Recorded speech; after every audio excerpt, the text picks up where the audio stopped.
Pulling the Trigger is sponsored by Easy Vape North Shore, the industry's leading direct retailer of the highest quality personal vaporizers, e-cigs, vapes, and Canadian-made e-juice. Located at 987 Marine Drive in North Vancouver, or you can check them out online at www.easyvapecanada.com. You can also donate to the Pulling the Trigger Patreon account.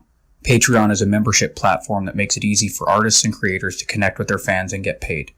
That's at www.patreon.com/Mark Hughes Comic. And don't forget to like our Facebook page, facebook.com/PTG604.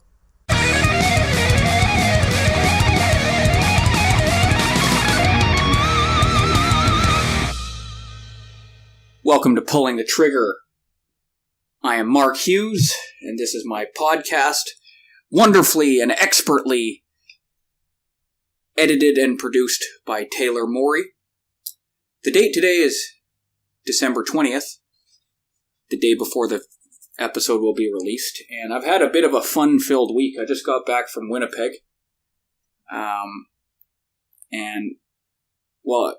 it's very cold there, but I actually like Winnipeg. I don't give a shit what anyone says. People want to shit on it from Vancouver. Actually, every city in Canada that isn't Vancouver, people from Vancouver seem to shit on. And every time I go to one of these cities, I don't understand what they're shitting on.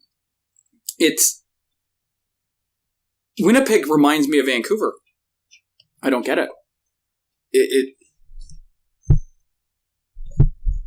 Oh, wow, the gain was up very high on that.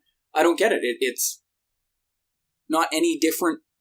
Like, it's very whitewashed and lots of white people and there's racism and all kinds of problems, but no different than Vancouver. I quite enjoy it there. So thank you, Winnipeg. And then the next day, I slipped and fell and landed on my back because it snowed here in Vancouver, as some of you know. And I couldn't breathe. It didn't hurt so much, but I could not draw air into my lungs. And for about 3 minutes, I couldn't suck air in. And about 5-10 minutes later, when I still couldn't do it, I called the ambulance. And I haven't had to call 911 on myself, well, ever really. But that was I don't like doing it because it's such a pain in the ass and it feels like a big spectacle and a bother. Funny thing is, typical of Vancouver, we're such a liberal and tolerant, progressive, we all want to help people city. But there was a man walking by when I got up and couldn't breathe, and he said, "Sorry, I can't help you. I don't have time. I've got somewhere to be."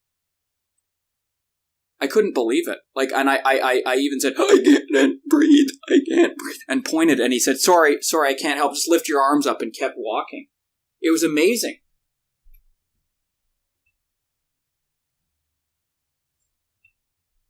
And I was struck by how typical of a Vancouver interaction that was.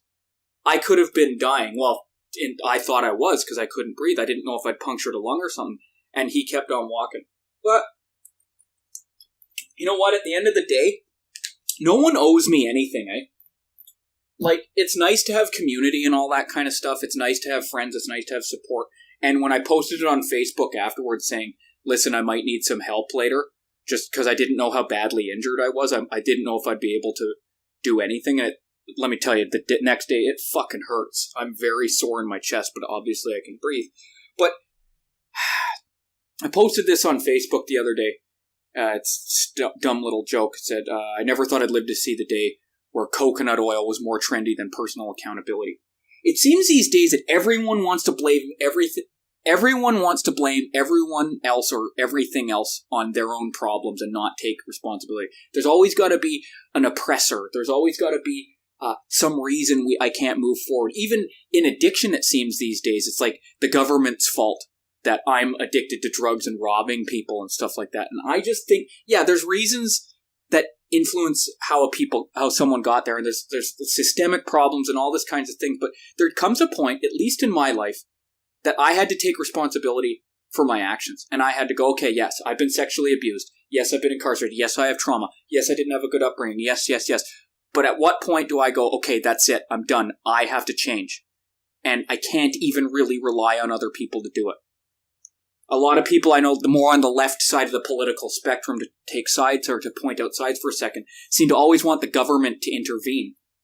And I am glad that I had people help me. I couldn't have done it without people's help, but they were all just average citizens who went out of their way to help. No system really ever helped me. The only thing the prison system ever did for me was give me a safe place to stay for a few years and detoxed me. When I got out, I was lucky to be on parole because I had housing no matter what. So these are things some people didn't have. But I had to commit a crime to get all that stuff. And I don't know if it would have been better if I had been thrown out on my own to figure it out. Who knows? I don't know. I'm here now, and I know anytime I'm in a place where I'm blaming other people for my own misfortunes, I know I'm not taking responsibility, or I'm not taking agency over my own life. Once I say, okay, even if this happened and I didn't have it coming and it wasn't my fault and I didn't ask for it, what can I do to better myself here now? What can I do to take ownership over it? What can I do to empower myself? Which leads me into the introduction to today's show. The guest we have is heavily, who I'll introduce formally in just a second, is someone who's heavily involved in anti-sexual violence type campaigns and awareness and education. And as people who have been paying attention to me at all or know about me at all, I'm a male survivor, or whatever term you want to use, of sexual abuse. And I've been raped, full-on raped, forcible sexual assault with the threat of death and or physical or bodily harm 3 times. I've been molested so many different times. I've woken up with people blowing me. I've had been exploited when I was a teenager. People offered me drugs to get high and all this kind of stuff. I remember I got raped when I was in a young offender institution. Long story short, the guy said he'd kill me if I didn't let him fuck me. And so the institution found out about it. I'm cutting out some of the details here for brevity. And the RCMP, because it happened in a government institution, the institution panicked and said, we have to charge him, that way we won't be held liable, and I couldn't sue them in court. So the RCMP showed up, so I'm still an inmate at the time. And I said, I'm not testifying, no statements, nothing. I do not want to be a rat. I've had a hard enough time here as it is. Because, well, after the guy raped me, he tried to pass me off to his friends and stuff like that. Because they thought, like, basically pimping me out. And I said, I'm not going to be a rat. It's going to put my life in danger. So the police charged him anyway. I was never notified when the trial was going to be. No one ever told me about any of that. One day while I was in jail for another thing, in the same jail as the guy who raped me, they subpoenaed me, which means just one day they call you to the admission and discharge of the institution and they drive you to court. I don't even know what I'm going to court for. They haven't even told me. I'll go down sitting with the prosecutor, and they're like, so you're going to testify, eh? And I said, nope, my life will be in danger. I can't do that. They stick me in court. I refused to testify. The guy got acquitted. One of the reasons I didn't want to testify is because, as I said, my life would have been in danger. I would have been labeled a rat, and I just wanted to move on with it. I didn't even think it was a rape. It was now in hindsight, but I just wanted to move on and not draw any more attention to it. Because not only would my life be in danger for being a rat, I didn't want other people to know that I gave it up, because then I'd be targeted by other people. If not physically, also sexually, because I'm a victim now. Also, I knew I didn't want to be cross-examined by a defense lawyer because I was currently incarcerated. All he has to do is ask where I'm living. Then my character is immediately called into question and impugned, and I'm raked across the coals for something I don't even want to charge the guy with in the first place. So, he got acquitted. A couple years later, big, huge, sensational case. He abducted a girl, raped her, and murdered her. He got convicted. He's currently serving a life sentence for first-degree murder. I sometimes wonder if I'd testified if that might have changed things, if he would have been put on a list or something like that, but I was a scared kid. I didn't know what to do. And I can say that the system failed me every step along the way, and I went through the formal system, even though I didn't want to. So I have a mirror image example of so many things I hear women go through where they wanted to go to the police and they were mistreated. I didn't want to go to the police and I was mistreated. Having said all that, I know it's not politically correct these days, but I still believe in due process. A lot of the stuff that's going on online right now, I see, it's good on the one hand because it's allowing people to have a voice. It's sexual abuse and sexual assault, especially from people who are in power doesn't need to be kept in the shadows and whispered anymore. But I've also seen it, and this isn't just speculation, I've seen it abused already. And I think there's a danger in this because it's so easy to abuse the hashtag #MeToo movement or publicly accusing someone online. See, it's one thing to say, go online and say, I was sexually abused, etc. in this circumstance. And I just want to say that it happened to me too. But, which is fine, like, absolutely. But when someone publicly accuses someone of sexual abuse, what do we do then? What are the consequences? Social ostracization? Okay. Then what? What if they move to a different town? Then what? Where does it go from there? As someone who had to deal with his own demons when it came to rehabilitation and punishment, even the formal system doesn't have means or methods to deal with this stuff. So I often wonder where, once the person's been publicly accused, how do we go from there? How do we protect other people? Also, what a lot of people don't know is that if you accuse someone publicly online, you can be sued for libel. One of the only defenses available against libel, so if I accuse someone of sexually abusing me, one of the only defenses I have if they bring a libel suit against me is it has to be true. Now I have to prove that it's true. Tough stuff. I'm not saying I have all the answers, but I'm saying there's definitely some... It's a watershed thing. It's an overcorrection. People have been silenced for too long, so now they have to. They want their voices to be heard. I just am wondering, okay, where does it go from here? And in the interview with our guest, I do say at one point, I don't believe everyone and anyone who posts online is telling the absolute truth. I'm not even saying they're lying. It just, I know sometimes memory isn't always the best, and sometimes context is taken out. Sometimes someone says, I was sexually assaulted, then you get the details, and it's... So, in their image, the image that people are getting is they were forcibly raped. And then you find out the details, and it turns out it was an inappropriate hug, or a kiss, or a makeout session. And it's not that anyone should be... Being groped or an inappropriate hug aren't good. But when it's being represented as a rape, even if it's inadvertent, it's kind of, I hate to use this word, problematic, because now people are thinking, dude, whose name may have been publicly mentioned, is like a ski mask rapist. Right? So, I don't know. And I know I'm going to get in trouble for this. Okay, whatever. That's fine. But, I don't know, man. As someone who's gone through all this stuff myself, I don't necessarily, and I know I'm not a woman. So there's my bias. Right? And at the end of the day, maybe I'm totally wrong. I'm open to that. I've heard a lot of different sides, and I see validity on both sides. But right now, this is just where my position is a big question mark, and I just don't know if online justice is the way to seek it. But I don't have an alternative either, admittedly. So hopefully you've listened up until at least that part and didn't just shut me down. So our guest today is a woman I met doing comedy. Her name's Emma Cooper.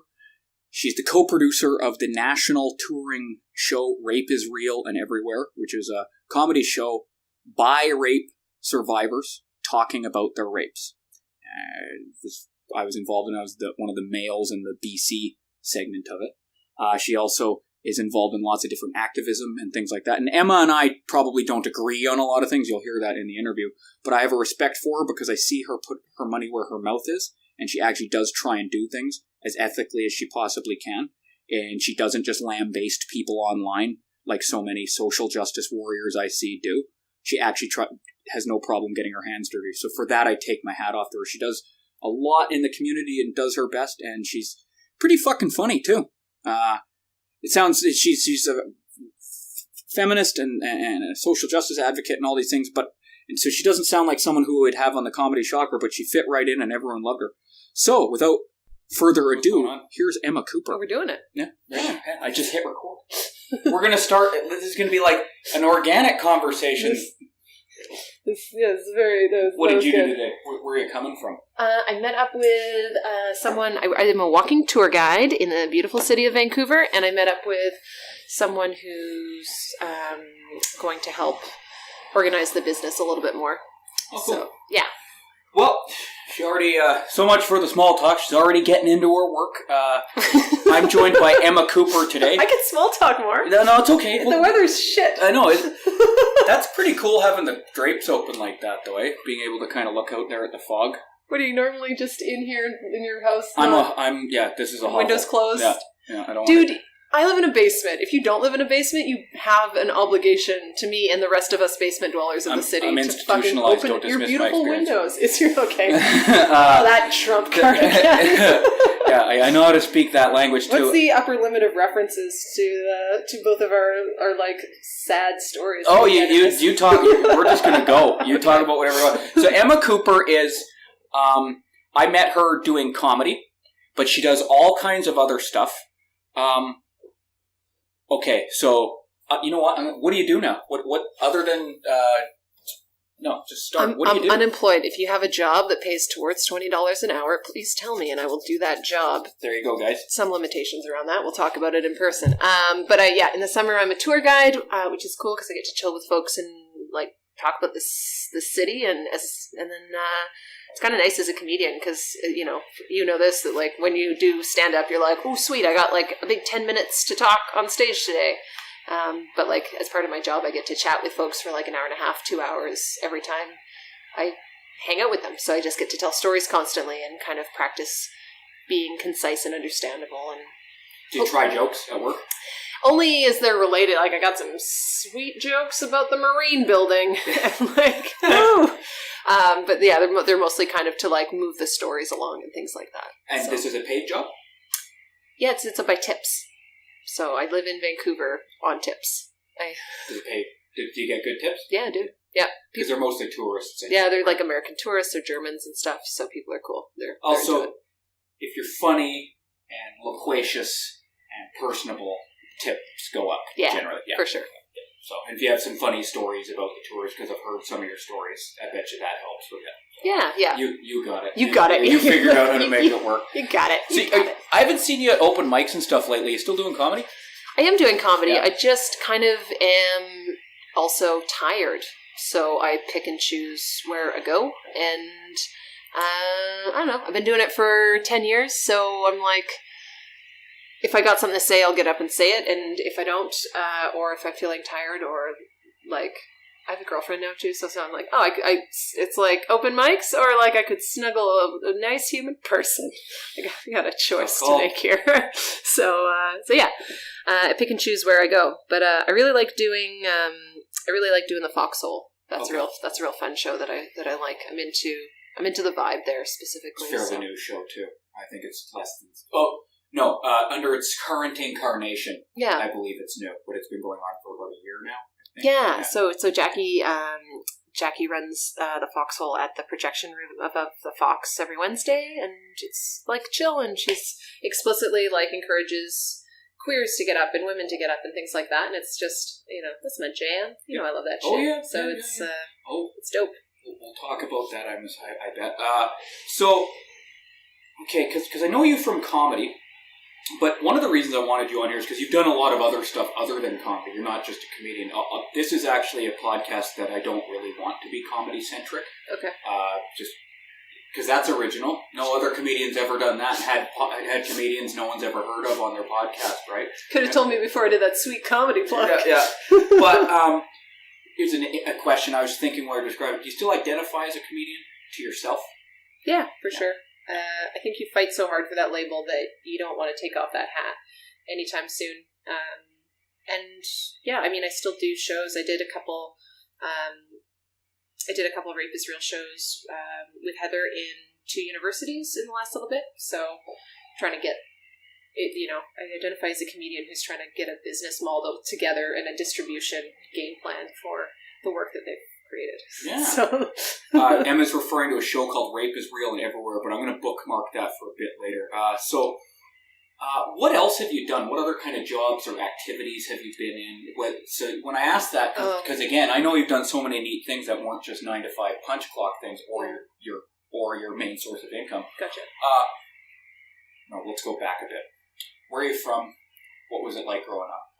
from Nanaimo on Vancouver Island, and I was a super keener kid.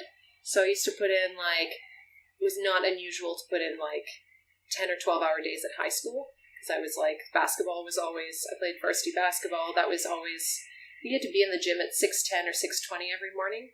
And then you do the practice, and then school, and then usually, like, band or, like, students' council or some other shit afterwards. I've heard you're really good at basketball, by the way. I'm 6'1", and it doesn't take a lot to intimidate other comedians right. around basketball. But that's what I heard. I don't know. I'm pretty good at basketball. Okay. I did play at university, and that makes you just good enough to play, like, to hold your own in a pickup game, I think. Right. This little lady. So it's good. Yeah, fuck, I don't play very much anymore, but I'm looking around for a pickup game or two, so that'll be something for the winter. Haven't quit it, just not actively pursuing it. Yeah. I need to do something in the winter, otherwise I'll just get into rock climbing like everyone in Vancouver, and I don't want to do it. I can't do it. I don't know why. My friends do. What did you do after university? I went to university in Halifax, and then I worked, I did a recreation degree. And that's the idea, is like, it's a business degree, but also the idea is like, get all the people together and help them play sports and do things that they like, and we'll make their spirits float. And so I did that, and I started working at United Way. And in Halifax? Yeah. So I was there for 4 years. And that was cool. It was a very, like, I was such a keener kid that I was like, I'm going to work at an institution now, and this institution will make things better, and that'll be great. And then you kind of are there for 4 years, and you're like, there's amazing people doing amazing work here. I also see some problems with institutions, because they're kind of slow. Yeah, yeah. I preach to the choir. So that was, that was good. And then my boyfriend broke up with me, and I quit Halifax, and I moved back to Vancouver, and I started comedy, like, more intensely. Had you tried it before you moved to Vancouver? Yeah, I did it for 6 years in Halifax. Oh, wow. Like, grinding? I mean, you can't grind as hard in Halifax, and I've never been a grinder. Right. Like, you grind. You get in there. I'm like, I'm going to do this a couple times a week consistently, and then if my mental health takes a shit, then I'm going to take a couple months off. So that's been my, like, fair enough, committed trajectory to comedy. For the listeners, when I say grinding, I mean going to as many open mics or shows as you can a week, which is in a city like Vancouver, you can get up 5 to 10 times. Yeah. Not all comedians approach comedy that way, but generally speaking, when you do it that way, you do get you get it what you put into it. Yeah. And so if you do it a lot, you get better faster. Yep. Theoretically. Yeah. That doesn't always hold, Kate, because I know some people who've been doing it, grinding for years, and they're not really much better than I'm assuming when they started. And I know people who do it more similar to how you do it, and they improve. So it is an individual thing. It's just more of a rule of thumb. Yeah. Right? And it's like most folks in comedy will be like, grind it out! And then, but when you find all you need is a couple people to be like, have your sort of similar approach so that you just don't feel like you're bananas. Because comedy is like anything artistic where you don't think you're doing it right until you've done it for a long time, and you can sort of find tricks to convince yourself that you're not insane. And that you're actually doing a real thing that's not just in your head, that other people can see and experience and feel validated by or enjoy. Yeah. Yeah. So that's always kind of been my take. And I don't know, the nonprofit stuff was cool because we did all this like community. The institution was sort of changing, so it was like the young fun person in the nonprofit that was like, oh, what's all the janky bullshit we can get up to try to change things around. And I had an amazing mentor named Peter Mortimer, who was like, just like taught me a shitload of stuff and was intentional about doing that. And when I quit that job, I felt like I was really just betraying, like, this was a guy who was like invested in me, and I was like, fuck, I'm like gonna move back home and I don't have a game plan. And I was unemployed in Nanaimo for 6 months, and I hung out with my brother, and then I found a place in Vancouver that was advertised as $350 a month, and I was like, okay, I can move to Vancouver, I can find a spot. It turned out to be $450 a month because Craigslist lies, but yeah. And then I moved over by the 29th SkyTrain station and started doing Vancouver. So when I met you, you were living there. I guess you've been living there for a while. Yeah, I was there for a year or two. Yeah. Okay, so when I first started doing comedy, you'd probably just come back to Vancouver then. Yeah, I started in 2013. Yeah, so I was here. It'll be about 4 years that I've been here, so around the same. Yeah, okay. About the same time. Oh wow. Yeah. Cool. And so since you've been doing comedy, you've done all kinds of like. So you're also. I only hesitate to use this word because I don't like it when people use it with me. So this is just my own personal shit. You're an activist. Yeah. What do you activate? My rage.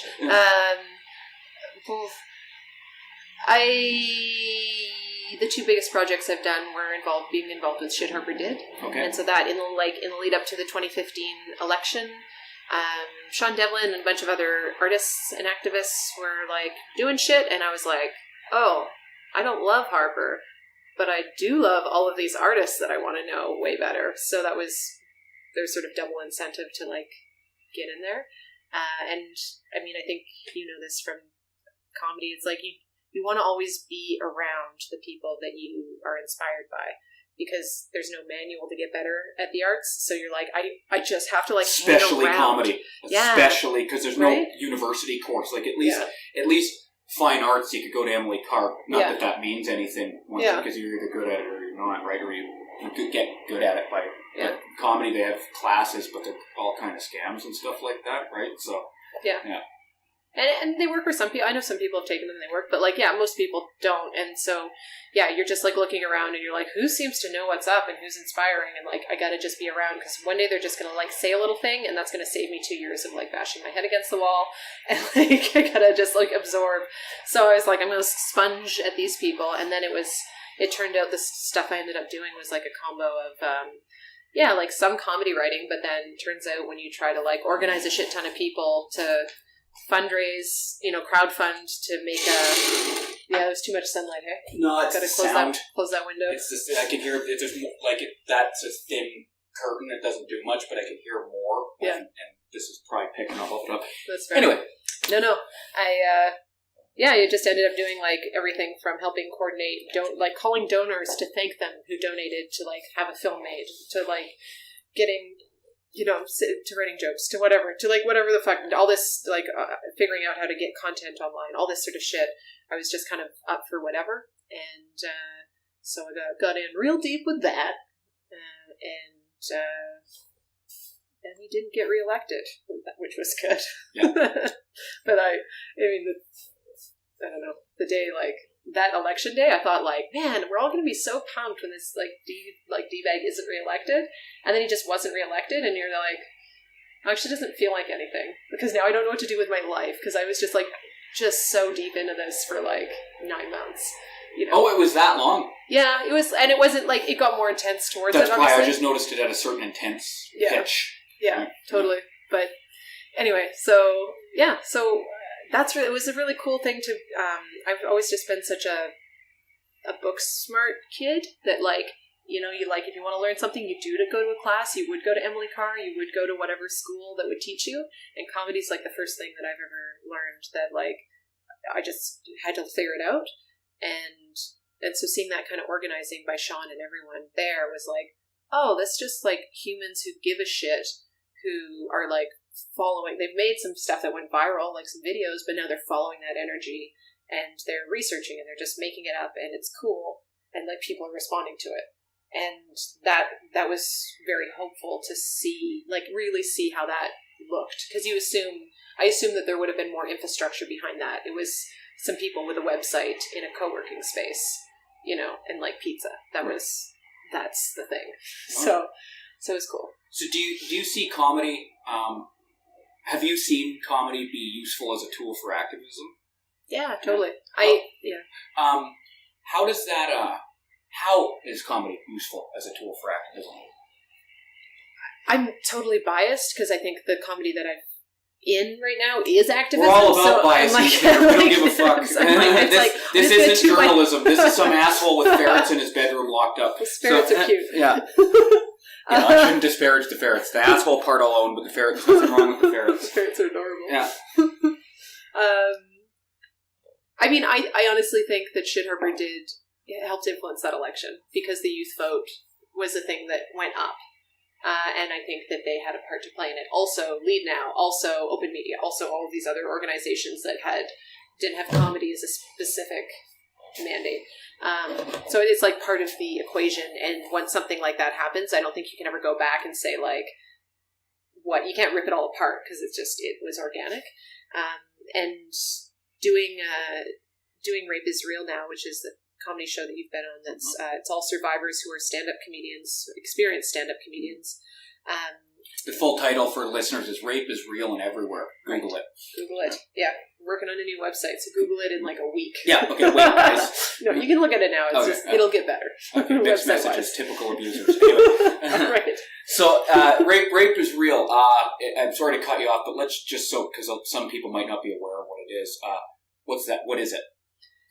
I know you just started explaining, but no, not at all. It is. It's just a comedy show by survivors, and the goal is like, let's fucking talk about it and let's laugh about it. And when we started, you were on the first show, right? I sure was. Yeah, and I mean, I think you could probably tell from being on the first show, we didn't really know how it was going to land.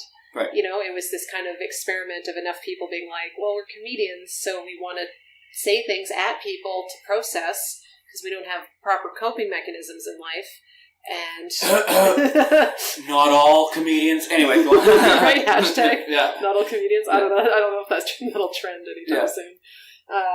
So I mean, and then we knew that there were so many comedians who had experienced sexual assault. So it was like unfortunately, pretty easy to fill up a roster of amazing people who are hilarious that could speak and joke about this shit that no one else was really in a great place to talk about. And that was, I think it'll be 2 years ago in January. Is that when it was? Yeah, makes February? sense. Yeah. So that was a time where, I mean, it was before the Me Too hashtag, so it was before, there was some people, like, coming forward, but it was, like, even before the first Gian Gameshi kind of thing really broke, so people were still used to, like, total silence, and then if a survivor comes forward, like, bashed pretty hard in the public arena. And that was, that's not that long ago, so the show at that point was, I think, really cool, because people were fucking funny and real and vulnerable, and audiences listened and were so used to seeing this, like, polarized thing. Like, I was very worried that we'd get an all audience of people who were so deep into feminism and gender studies that they would start picking apart people's stories. And that's what I was worried about, and especially as a male. Oh, for sure, especially as a male. And I feel like I tried to, like, introduce you specifically in a way that would hopefully help that, like, not make that as bad, but I probably made it worse by like, let's just be nice, he's a man, for fuck's sake. I think it went over fine. The whole thing was great, and I think we've been, I don't want to jinx it, but we've been hashtag blessed that people have, like, constantly listened to the stories before they kind of criticize the minutia, or, like, how people have framed things.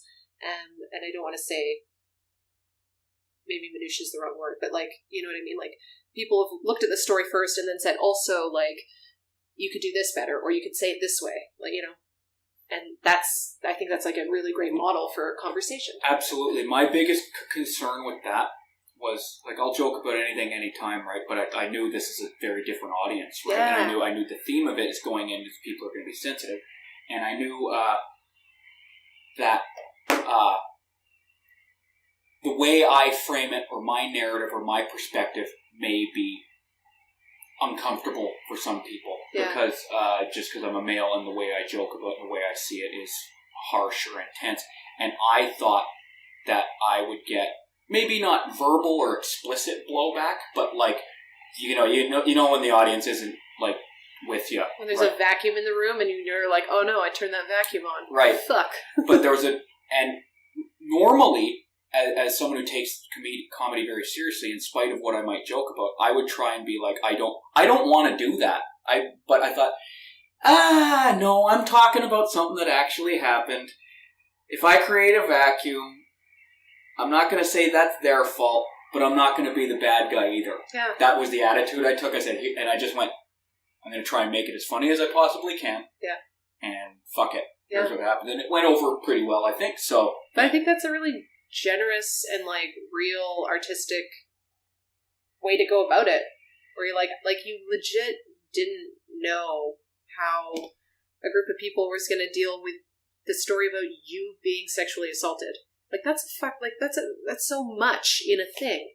This is like too many layers. Like, we don't have minutes on this. Well, what's the right way for them to respond in their defense? Yeah. What's the right way for me to talk about the story? There is no right way either way. Yeah. But like you were saying, my experience with it, having done a number of shows, is pretty well all the audiences were pretty cool. They're amazing. Yeah. They've consistently been amazing. Probably the hardest show was in, like, Nanaimo, just because it was one of the smaller shows, and my dad was in the back being like, oh. But, like, but the shows have been great, and people have been really receptive, and, I don't know, Deal with any blowback?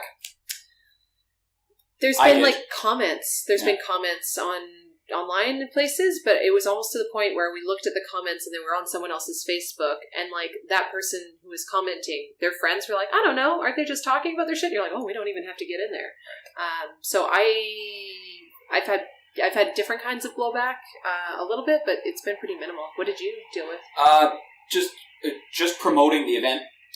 And people would, you should never joke about it, One person said that in a conversation, someone tagged me in a conversation about rape jokes. And it was right around, like, when either the first show or the first Rickshaw show was happening. And I plugged the event. I thought, hey, this is a topic that gets brought up a lot about comedy. Check this one out. Because someone was saying it's never okay under any circumstance. Yeah. And I said, well, what about if it's like this, right? And they said, nope.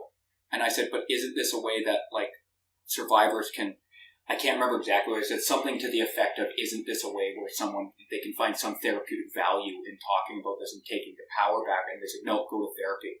And I went, all right. I mean, but we're both already in therapy. Yeah. It's not funny. That's the thing. And at the end of the day, it's one of these conversations, I'll let you elaborate on it.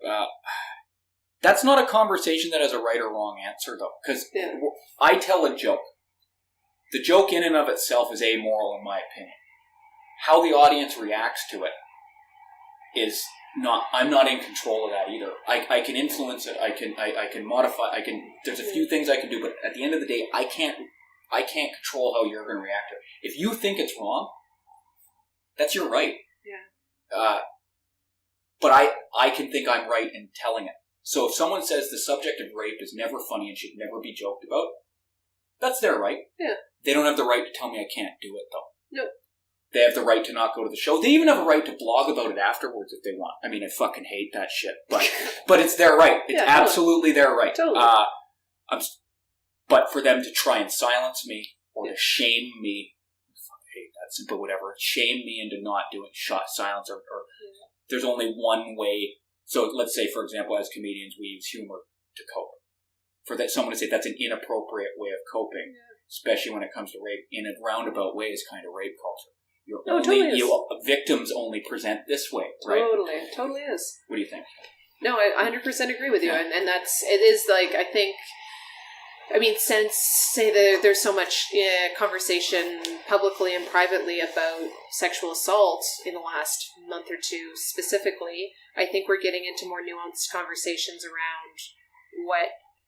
about rape culture, and I think that's totally a thing of, like, the perfect victim, they don't present this way, humor's not a thing, so... Just slam poetry. That's it. An acoustic guitar accompaniment, right?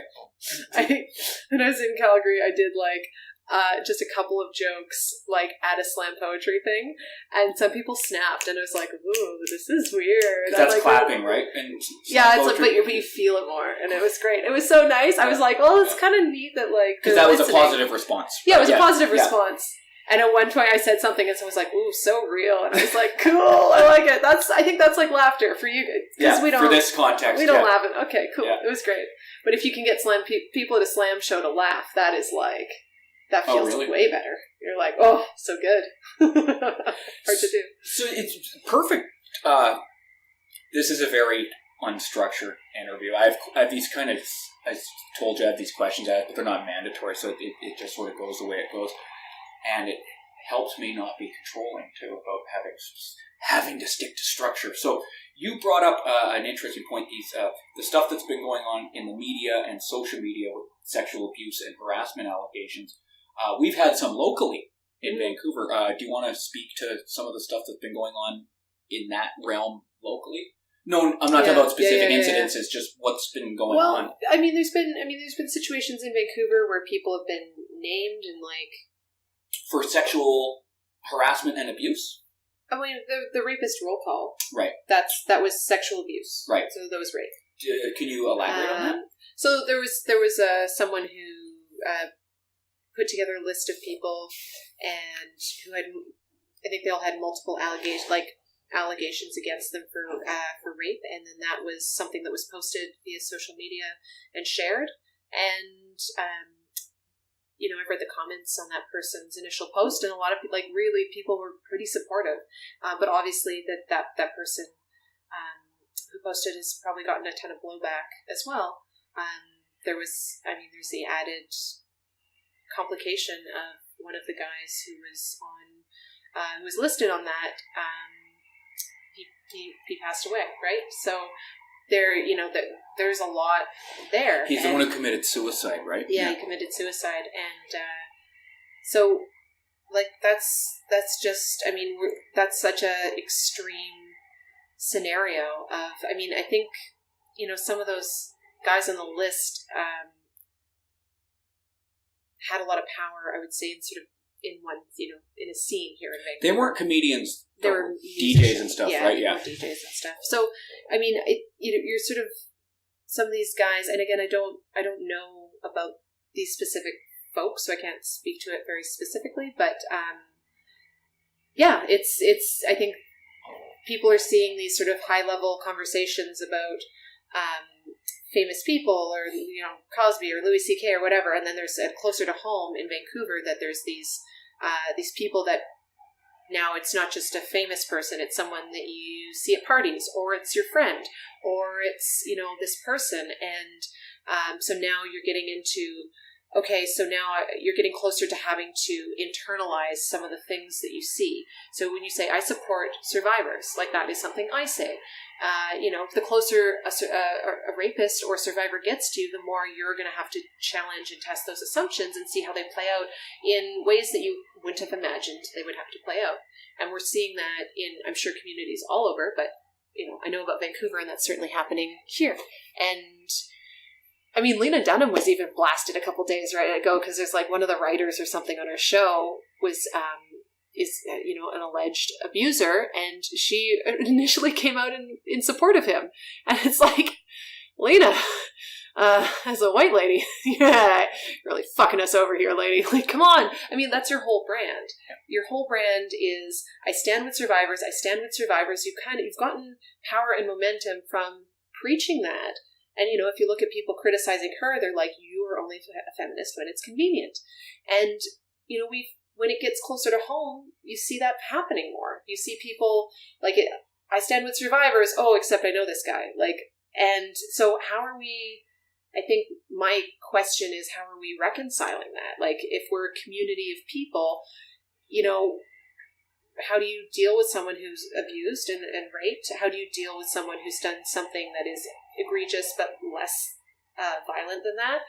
How do you care for survivors? How do you reconcile when someone is inadvertently or intentionally a rape apologist and excuses that behavior, but then wants to be part of the solution or not? and then there, and this is where I'm probably going to get in trouble, the false allegations. Yeah. My opinion, when you take to social media and it starts turning into this storm, tweeting about something or putting up a comment or something like that, it's a very low buy-in, and especially when there's vague details about something. Yeah. I am a survivor, and I don't know if social media justice is always the answer. I think there's a lot of people that feel pretty apprehensive or have some real mixed feelings about social media in the way that you're saying. I get that people need to speak their truth. Is social media the way to do it? I think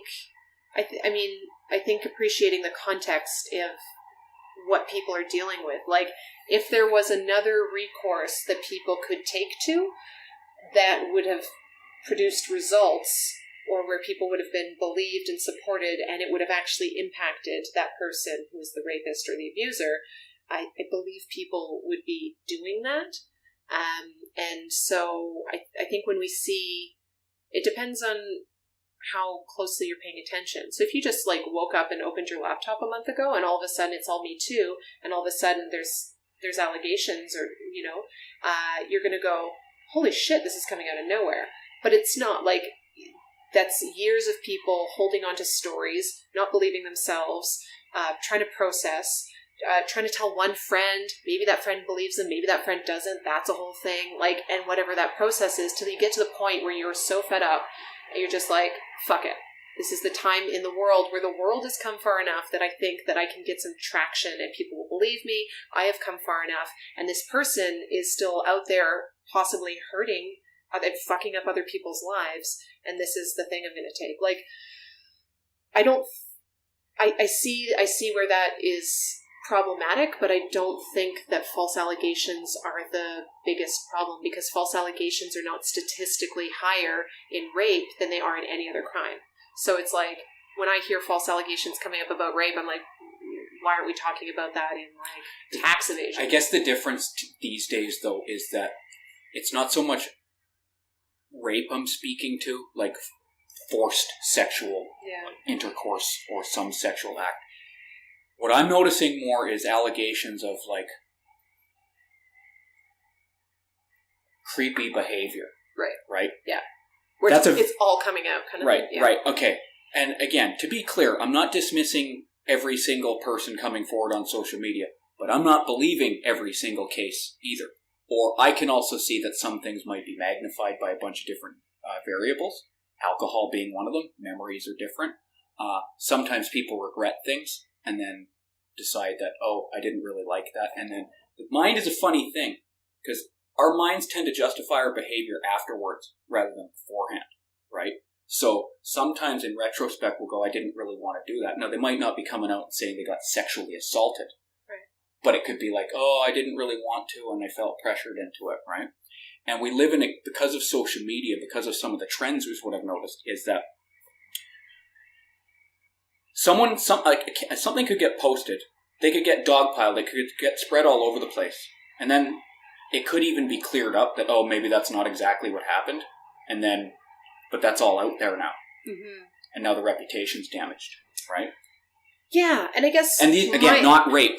We're just talking about, like, creepy behavior, whatever that means, right? I'm not defending creepy behavior either. No, I know. Yeah.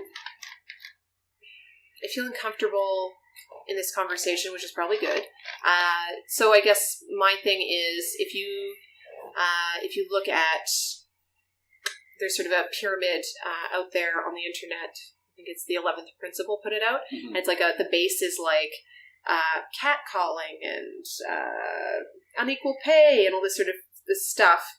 And it's sort of this rape culture pyramid. And the top is like sex trafficking, gang rape and sex trafficking and rape. And then the middle, then there's these other two layers in the middle that include everything from stealthily removing the condom or dosing people, like getting, and like, so there's these sort of different levels of behavior, and those, there is rape, and then there's things that like lay the framework for rape in society, and I think all of those need to be addressed. And obviously, there kind of needs to just be like a pretty individualized response to different things, because that's how restorative justice or transformative justice works. So yeah, I don't know that. I hear what you're saying. What I'll take from your comment is that social media is an explosive place to have conversations. I can get on board with that statement. Yeah. I feel uncomfortable tying that statement to false accusations, because what I am worried is that people hear that and they round it up, because we've already got myths. We've already got all these rape myths that are set up to discredit survivors, and that to me starts playing into a rape myth. a little bit. So because it starts edging towards that or is into that realm, it makes me uncomfortable because I think we have to, speak. I mean, you could. It's just an interesting time though, because it's like until a month ago, you would not have been believed at all. You know, I mean, if we're gonna just black and white kind of thing, like, so you could be like, I was raped, and then everyone would be like, prove it. Yeah, you know, and like this month, people are like, I was groped, and now there's like, okay, we're gonna move on this, and so we're at a point where no one's got the answers. Like, I was literally Googling, accountability measures, and I found this, 600-page document that is, all put together by, of course, it's put together by, this conference where all these different communities who experience violence and don't necessarily have the opportunity to go to police because a lot of communities don't have great relationships with the police, very fair. So they're like, how do we deal with abuse in our communities? And then they come and they put this thing together that, walks you through how to, kind of rehabilitate people. So, I'll start reading that. I'm looking at that, but it's getting into that level of understanding of how much time do you have, how much compassion do you have for people, how much are you willing to learn and catch yourself in your own bullshit, and be compassionate, and how much do you want to include people in your communities, survivors and people of perpetrators of violence, and who deserves to be in our communities and who deserves support in those communities, and what does that look like, are all questions that we kind of have to ask each other now, and actually do the work of living up to that. So yeah, it's incredible. It's incredible amount of unpaid labor for people who want to sign up. Shit. It's a shit ton of it's a shit ton of work, and I'm really hopeful actually, because I've never seen people have as much traction and engagement with the kind of dialogues that I have sort of been spinning in my head. I'm I used to think oh man, what if Vancouver was the safest comedy scene in the world? What if this was just a place where people really had each other's backs, and then I forgot about it because I'm I don't know how to make that happen. And the kind of conversations I'm hearing with people these days are there's more people who at least now realize that there's an issue, and realize that there's a lot of people walking around scared, but they have to put on a face and do their day. And for some people, if you're scared, that'll mean you just don't go into the spaces that scare you. For some people, it means you put the scared away and you just keep doing your life and you try not to let it bother you. And there's all sorts of different reactions. So I don't know. I'm rambling at this point. That's the whole point. Yeah, because I asked these questions to get answers like you gave. Long-winded. There's a good answer. One of the I've done 2 interviews today. Well, 1.5. The previous interview was the founder and director of BC Society for Male Survivors of Sexual Abuse. Yeah. So he's talking some of the Me Too stuff and all this kind of stuff, but he works predominantly with males, right? And I am a male survivor of sexual abuse, so I have a different vantage point than a lot of people. It can be a tough road being a male survivor of sexual abuse, because there's the stuff that all victims have to deal with. Yeah. So they're not being believed. Who do you go to? In the 2000s, there's one more layer now. Now we get accused of derailing the conversation if you bring it up as a male survivor, because it's taking attention away from women. Uh-huh. That's the director of BC's Male Survivors said, yeah, that happens all the time with him. He can't get the same funding, or even close to, that women's organizations get and stuff like that. Women's organizations won't even acknowledge that men can be victims of domestic violence and things like that. That's brutal. Anyway, we're talking to you right now. No, I think I was looking for resources for male survivors the other day. And BC Society for Male Survivors of Sexual Abuse, and if you can't afford it, they'll find funding for you. Holy shit. Plug. Yeah. The ones that I was finding were mostly for Indigenous men. Yeah. And so, yeah. BC Male Survivors will deal with trans clients too. Oh, amazing. Whatever way they identify. So, yeah, they're pretty cool. And if you can't afford it and they can't find funding, they'll still give you counseling. Yeah, wow. They're pretty good. So, all that lead up was to, just because this has been a common topic already for me today, is one of the things that I've noticed is that, for example, in Vancouver comedy, you're probably... You still remember that forum thing? Yeah, I pick and choose when I look at it. Right. One day there was a bunch of allegations. Do you remember that? I don't want to mention names, but remember there were like 3 or 4? One of them was a sexual assault. Another one was a comedian saying he'd been accused of it. Because I guess there was someone who used to be in stand-up comedy who was tweeting about a list of Vancouver comedians who... And one of them was a comedian who had been accused of inappropriate hugging or something like that. One of the things I noticed immediately is that the person who'd been accused of inappropriate hugging, no one went after him. People seemed to have his back. Oh, interesting. The inappropriate I missed hugger. that one, so I didn't see that one. Yeah.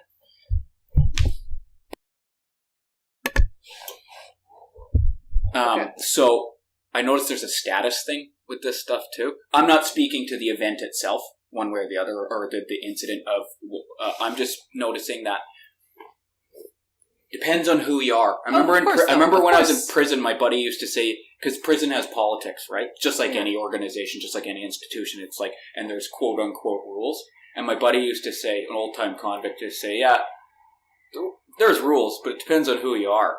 Yeah, of right? course. Yeah. And that was the thing that I found most interesting, is that this person was accused of something, and I even saw people not believing the victim on the comment thread, right? Again, I'm not speaking to the incident one way or the other. I couldn't tell. Like he posted some stuff. He gave his account of it. I don't know. Which do I believe the victim? Do I believe? I don't know. Right? Like he's saying he was accused. So, and then people are going, doesn't even sound that bad. Good for you for meeting it head on. Doesn't sound like a big deal. Oh, that broad sounds crazy. Right? And then later on that same day, a female comedian said, I'd been sexually assaulted by this guy, another guy, different guy. Yeah. Support. Yeah, but I mean, I think that's like, we're in a community and we're watching things play out in our community in terms of the conversations that are happening, I assume, hopefully in every community, and we're watching them live kind of thing. So what we can learn from that is that, yeah, of course, like status and politics matter in a community. And that's the thing is, I think we don't want to start patting ourselves on the back too hard, since the Me Too hashtag and since these conversations have started, because there's still plenty of people who don't have the social capital to come forward and say the truth. That's a very good point. And that's, you know what I mean? Just because there are some women that can, and that's amazing. Like, that's so, like, let's not forget how fucking monumental that is. But there's plenty of people who can't.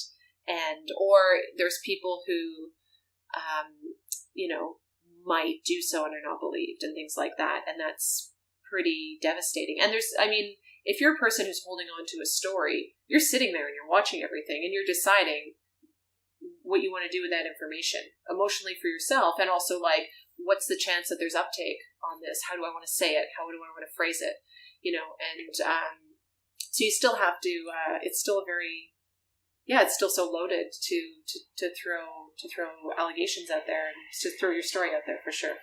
And yeah, so interesting times we live in, I guess. Yeah, that's pretty well. That's all. It's not much you can say to it, because this is. I read an article. It says this social media stuff, like being public about things such as this. This is new territory. People don't know how to, like, what are the rules around all this? We don't have a culture. There's no fucking rules. Yeah. I think. And when I say rules, I don't mean mandates. I mean, like, when you go to someone's house, you take your shoes off. These kinds of, social etiquette. We don't know our etiquette or culture or tradition or anything around this yet, right? And that's, hard, because that's the work to establish those things, but also, because it's new, we don't have to undo previous etiquette because there wasn't really as much, maybe? Right. Yeah. I don't know. I just said that. I don't know if that's true, but that's kind of my feeling. And so it's hard because you're like, whatever, you're building the road, but you don't have, I don't know, you have to rip up the old asphalt? Better metaphor? Oof.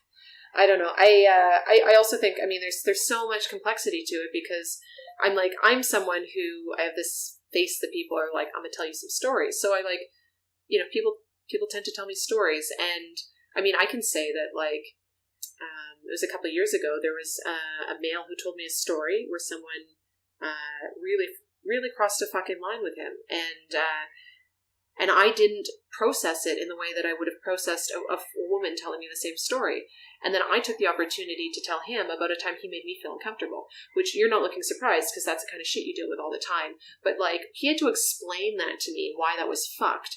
And I was like, oh, I'm a fucking monster. And like, and then, no, but like, I had to make some like explicit, like, oh, I have a blind spot in my brain. It's for men. And like, I need to like do some fucking work to get on side. And I like, and if I'm part of, say, like, I don't know. I just think like we're all like, that person may or may not, I have no idea.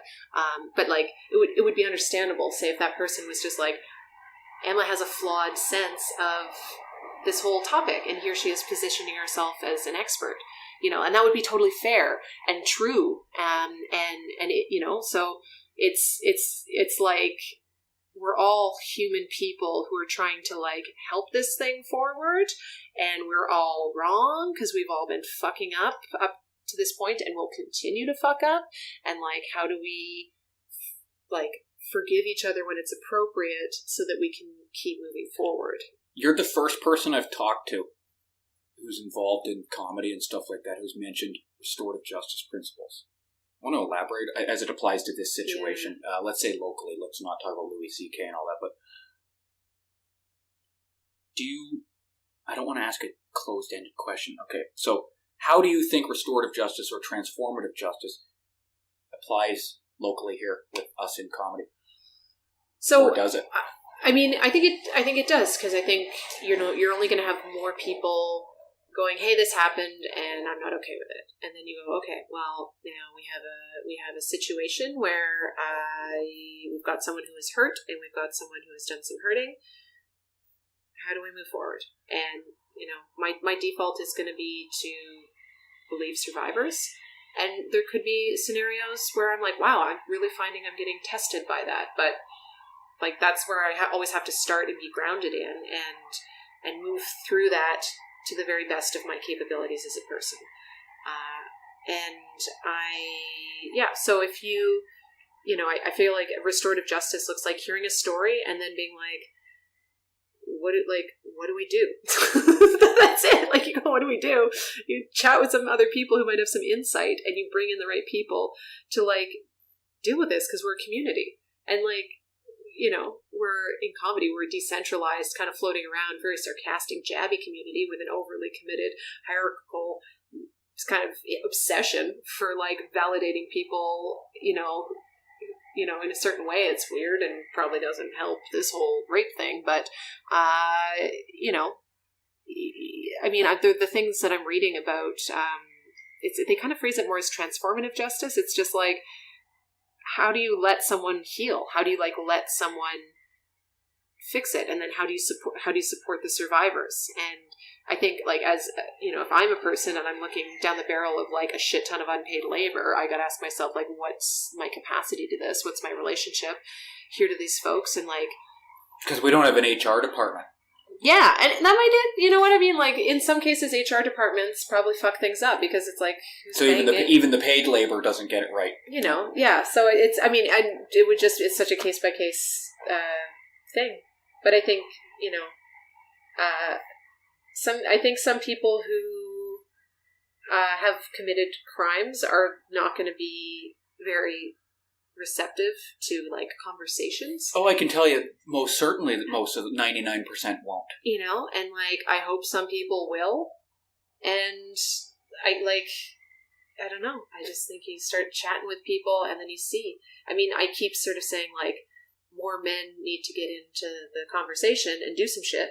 And there's like, I know some fucking fantastic men who are very active and are involved in work around restorative justice type stuff around rape, and who are like carrying the loads and sending the emails and like doing the shit.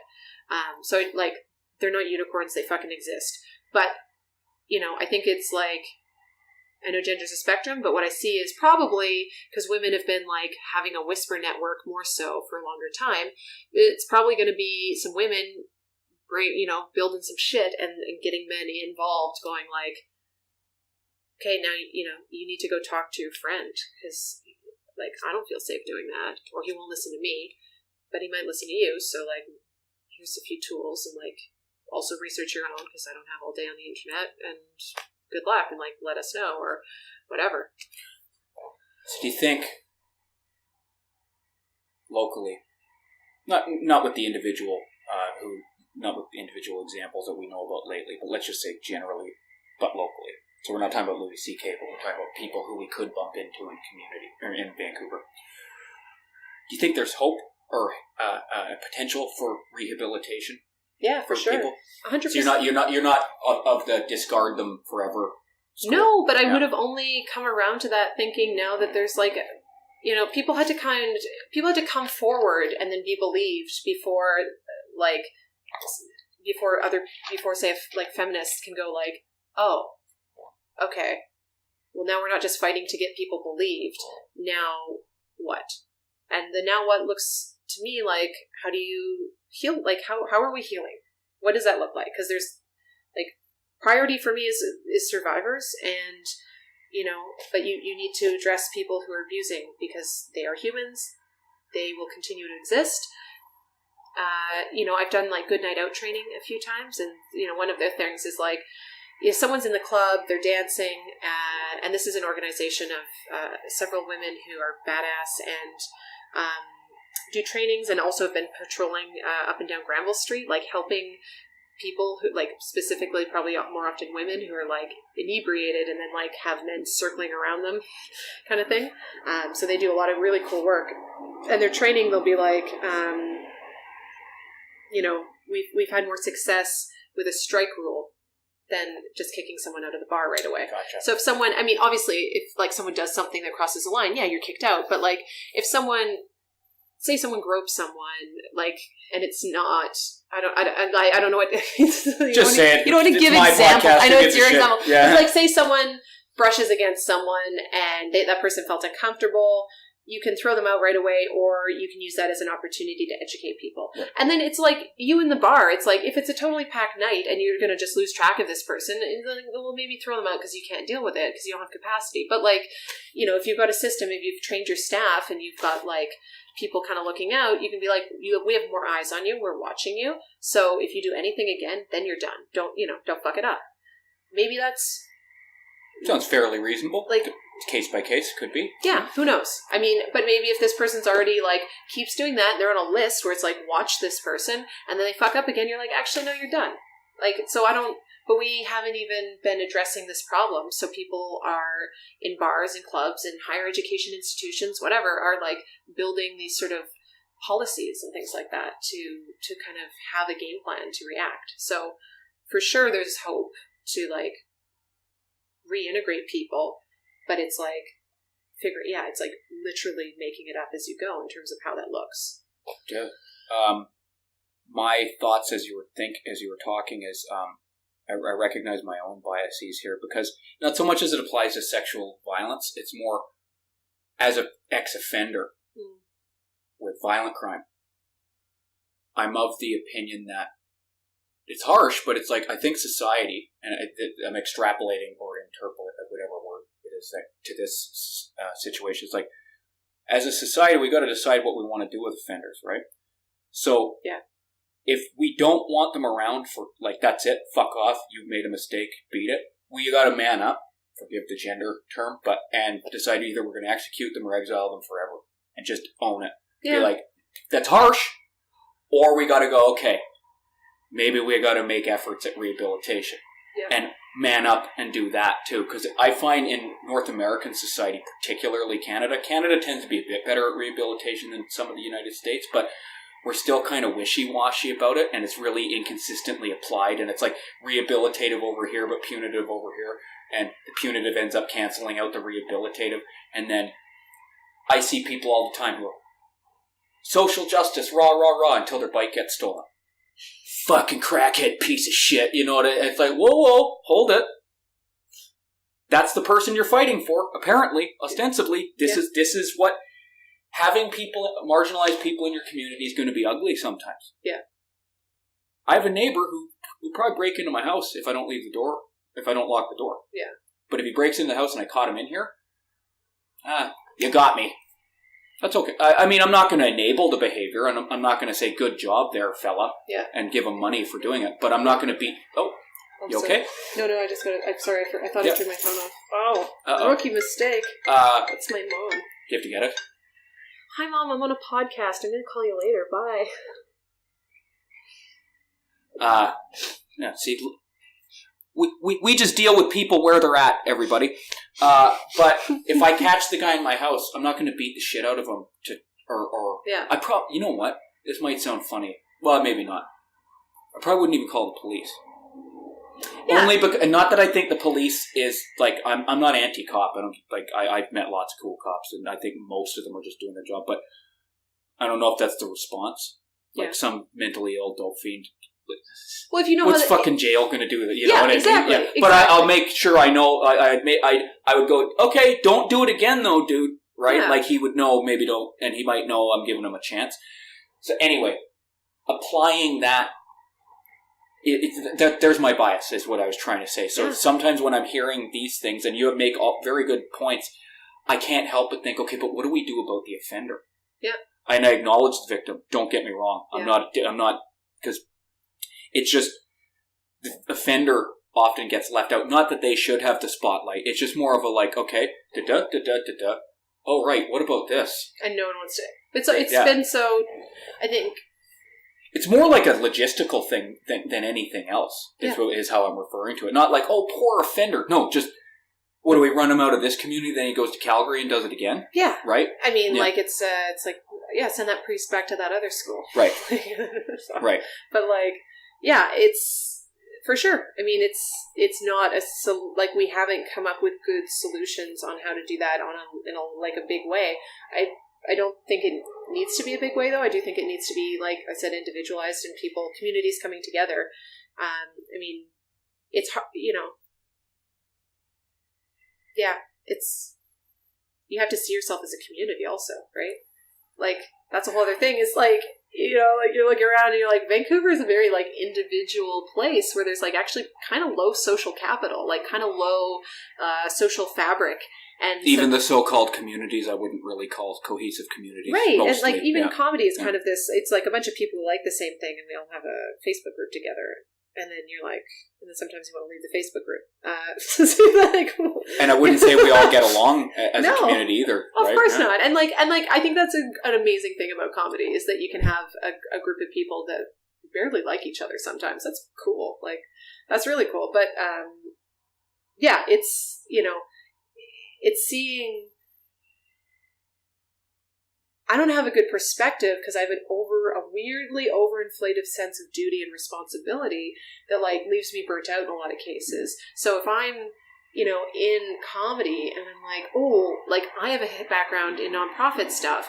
Can I do something? Like, can I help? I like comedy and I want people to feel safe. Like I want people to be able to come and try comedy and not see someone that's like fucked their day up. Because like, I see people who kind of fucked my day up in community, and it's like, oh, well, you're just like, ugh, it just makes you not want to be around. So, I don't know, like, but I think people have to feel like they are empowered to do something, but like individually, you have to like decide to do that. Like, you have to be like, oh, I don't know shit, I'm going to go to a training from Good Night Out. Oh, I don't know shit, I'm going to like Google, how do I learn more shit? And then I'm going to learn some more shit. Like, read, like, I don't know what blogs you need to read. Find one though. Like, there's a bunch of blogs out there. Something's probably going to help you. And if you keep going, like, maybe you'll piece together a thing. Like, right. I've just started like compiling resources, and then if people ask me, they're like, "Hi, I need to know more things." I'm like, just here's like a spreadsheet. Like, start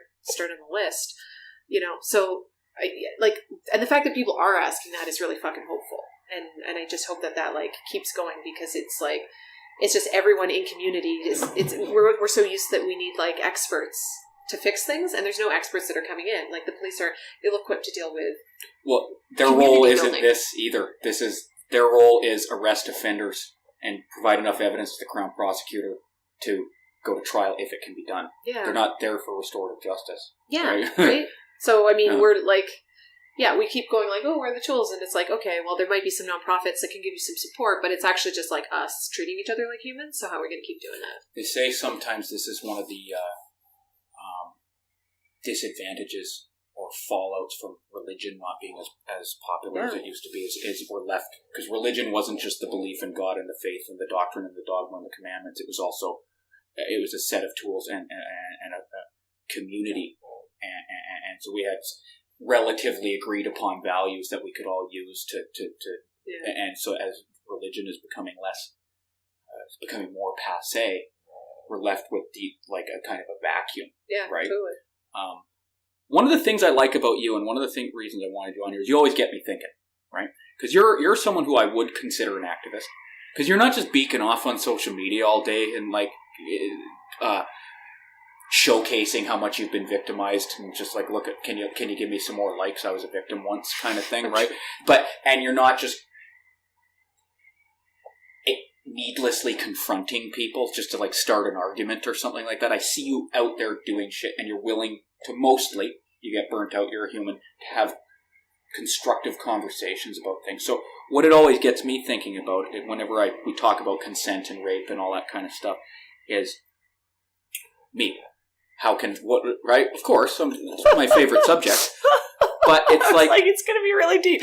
Me. Yeah. Okay. But it is, in a sense, and I don't mean to sound like a jack-off, but it is kind of deep because it's like, it all starts with individuals. Yeah, it does. What can I do? Yeah. So historically, I've actually, I don't want to be a raper. I don't want to contribute to women feeling uncomfortable, but I like sex too. Mm-hmm. Okay. How do you go about this? How do we solve this puzzle? Right. Yeah. So, and liking sex is cool. If that's your thing. If you don't like sex, that's okay too, though. But, and lots of women like sex too, and lots of men like sex, and lots of trans like sex, and lots of et cetera, and queer, and da-da-da-da-da, all like sex. Unfortunately, in our society, I know this is changing, but still for the most part, as the male, it's kind of on me to initiate most stuff. Right? Sure. So, how do I do that? So, the goal is sex, consensual. Yeah. Collaborative. As the guy who's mostly 90% of the time going to have to be the initiator, because I've tried the not initiating thing and I'm just pretty well sitting there sexless, right? Okay. Most of my life. I'll trust your study and your research on this one. And when I've initiated it, more results, right? Yeah. How do I go about not contributing to the problem and maybe dare say, I don't want to be too arrogant, help where I can? So, talking... Can I reword the question? Yeah. Are you asking me how you can fuck your way through rape culture? No. The question is what can men do? Okay. Practical stuff. Because often when I ask this question to people, they give theoretical, and it's like, that's not going to help, right? And sometimes they don't have an answer. Yeah, that's fine. But... No, if you're talking, like...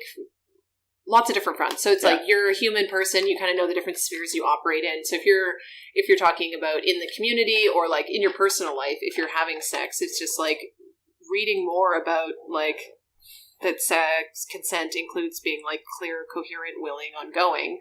Like reading about that. And I've had to reread that poster like a bunch of times so that I would understand it, because I was also going out and like, you know, hosting Rent Check and trying to be like, hey, we're about consent here at this amateur strip night, you know, like, or whatever. So I've had incentive to try to like do that because I was also trying to promote it. But yeah, I mean, living consent, I think, like, is what men can do. And talking about consent like it is the obvious default is a good small thing people can do. Because I think there's this, until very recently, I've heard, you know, comedians joke where they're like, oh, consent is awkward. Like, what do I ask her if she's a person and that she wants to do this thing? No, I've been like trained as a guy to like tiger it up and pounce on people. So it's, I mean, I'm not a dude. I imagine I don't have the socialization of a guy, but it's like, we're all in a weird, fucked up fishbowl. So you're allowed to give yourself an amount of permission for like being in a culture that's fucked up and like has very fucked up weird messages to all the genders about how to behave. You're still on the hook for consent. And so learn about it, talk about it. Believe survivors, obviously, is a thing you can do as your default. And just listen first. Like, default listen. And there you can hear a story and, like, acknowledge, I don't know, I'm at the point where I can hear two sides of a story, and I'm like, yeah, like, I believe the survivor, and I can hear that there's this other piece of the puzzle that someone else is telling me, and they kind of conflict.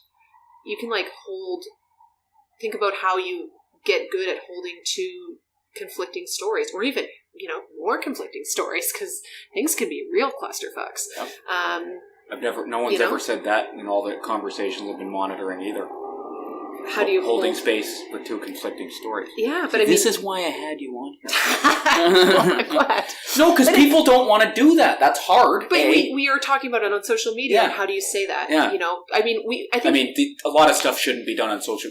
Some of these conversations, I think, should be like some referee should come in and go, time, town hall meeting right now, enough of this social media bullshit, right? But everyone has and I saw you edit that comment. You know what I mean? Yeah, right? Everyone needs a game of Ultimate Frisbee first or something to Yeah. get it out of the system. But, like, I've seen things that you've put on social media and been pissed off at them, like, even recently, right?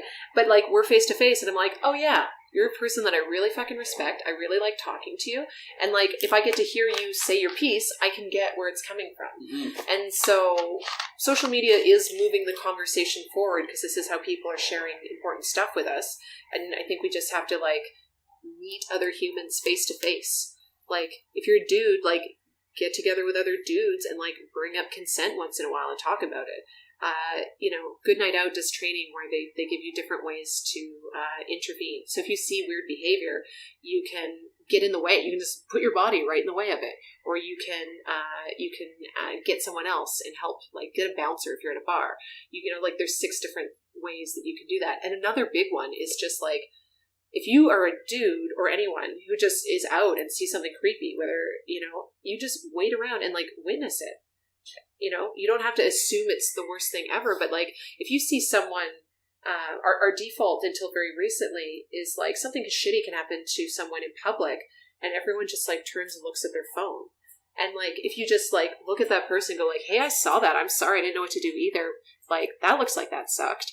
Like, at least that, that's what they talk about in Good Night Out training is, like, at least that person will know that they're a human and they go, like, someone else saw a weird thing that happened. Like, people who are survivors aren't made of glass. They're, like, the toughest fucking people. They survived a tough thing. They'll continue to do that with or without you, but you can just reinforce people's humanity because a lot of this violence is about taking humanity away from people. So I don't know. I think whenever I have conversations about this, I find one of the missing pieces, and we've touched on it throughout, is a lot of advice on consent and, like, for lack of a better term, anti-rape kind of culture is always reactive. And that's why I said, like, that's why I'm always like, because I'm a guy who enjoys sex, how do I be proactive about it, right? And, like, you said consent. What were the terms? Clear, willing, ongoing, and coherent. Coherent would mean, like, not drunk out of their mind kind of thing. Yeah. So I think one of the difficulties, as someone who's I've asked a lot of people out, initiated a few sexual encounters in my time. With most people, let's just say the average person who's not all tied in with these kinds of conversations, those conversations are really difficult to have. Not just the initiator, the receiver of it too. I can say a lot of women aren't comfortable having those kinds of conversations.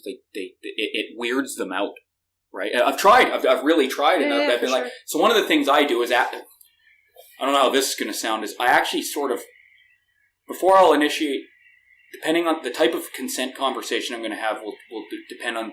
I've done some profiling before I've gotten to the consent conversation to see what type of person I'm dealing with. Because sometimes some people, it's just if you say it the way, like, if you have, like,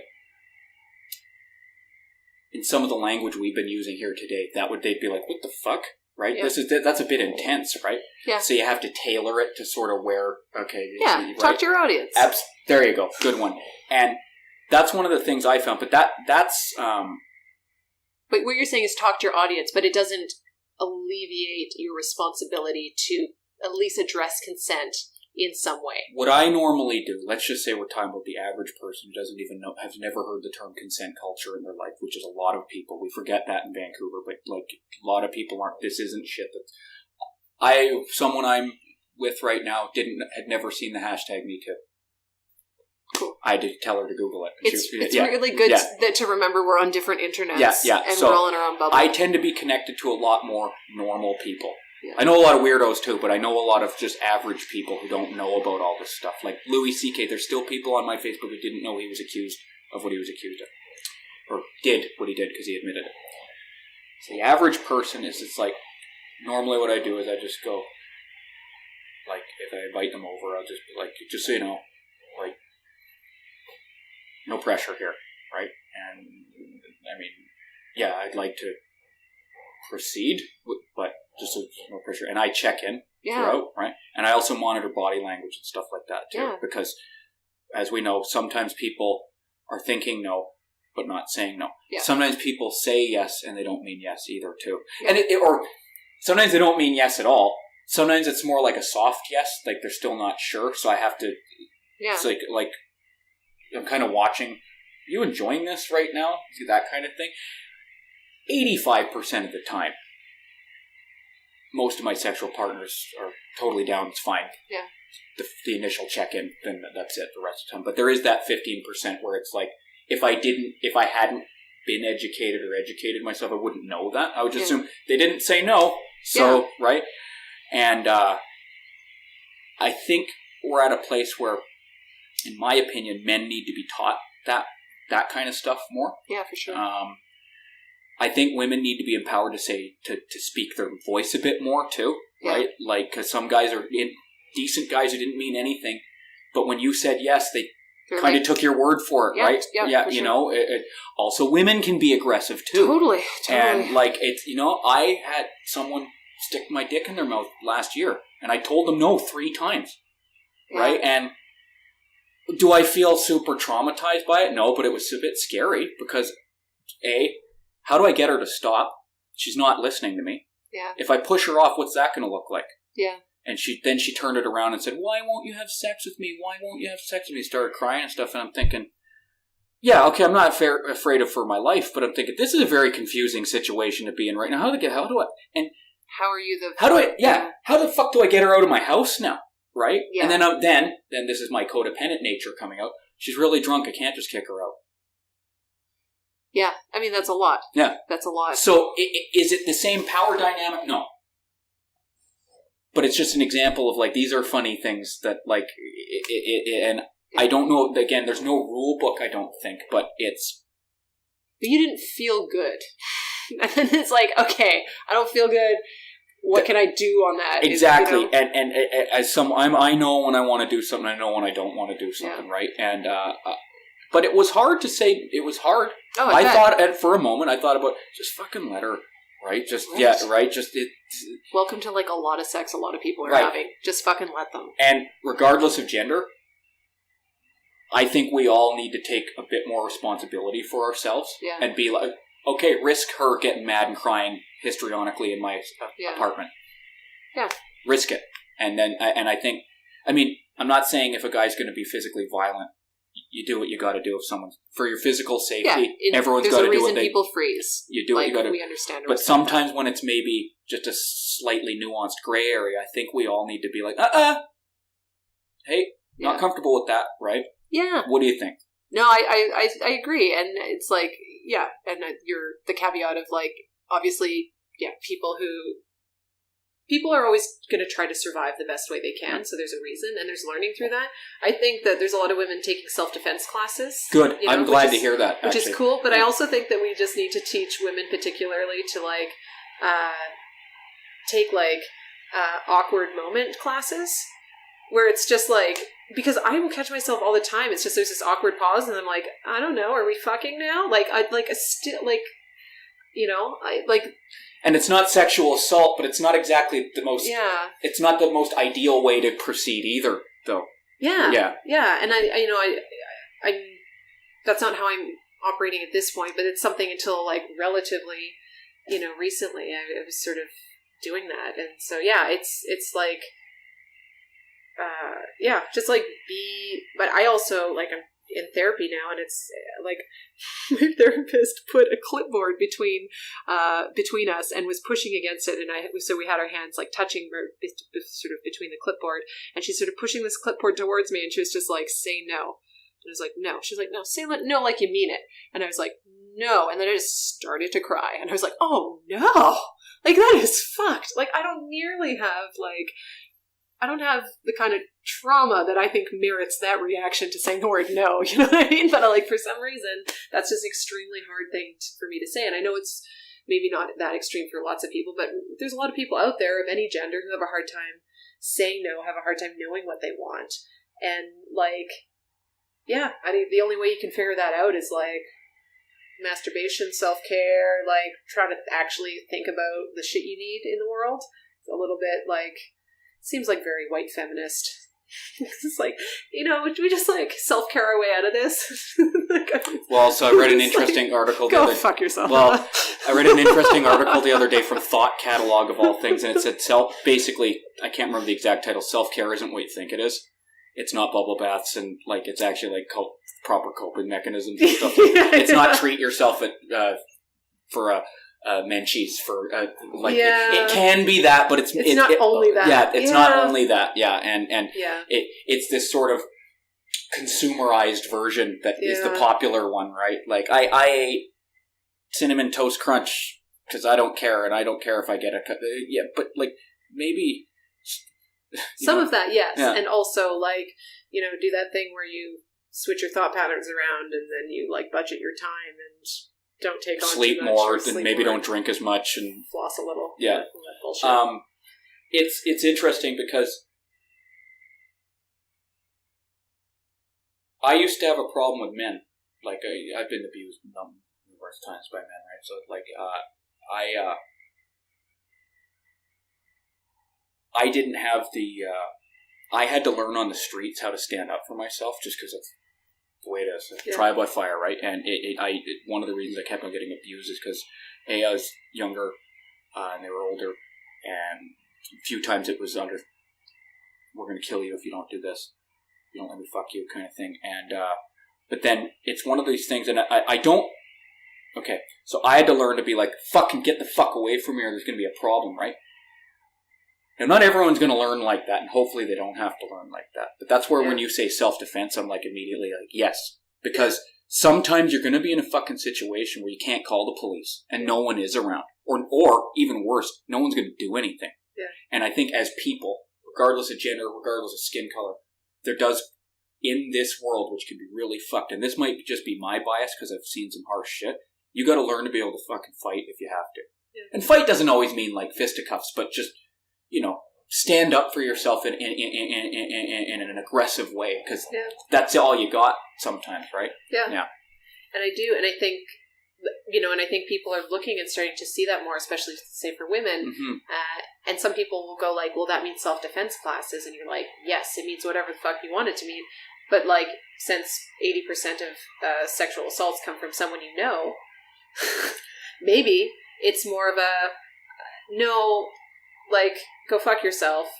Like, I don't care. And that's where my thing about, like, what's this, like, the socially awkward pause class. Get over the social, that's also just, like, this really nuanced thing of, like, it's easy to just say yes to someone who's better at asserting their needs until you kind of, like, then you look back, you're like, well, I said yes to all of those other things, and now I'm, like, here, and why are we doing this? But I said yes, so I can't complain. Like, that's such an easy hill to slide down for people. So, even just getting, just being like, oh, I'll think about it and get back to you.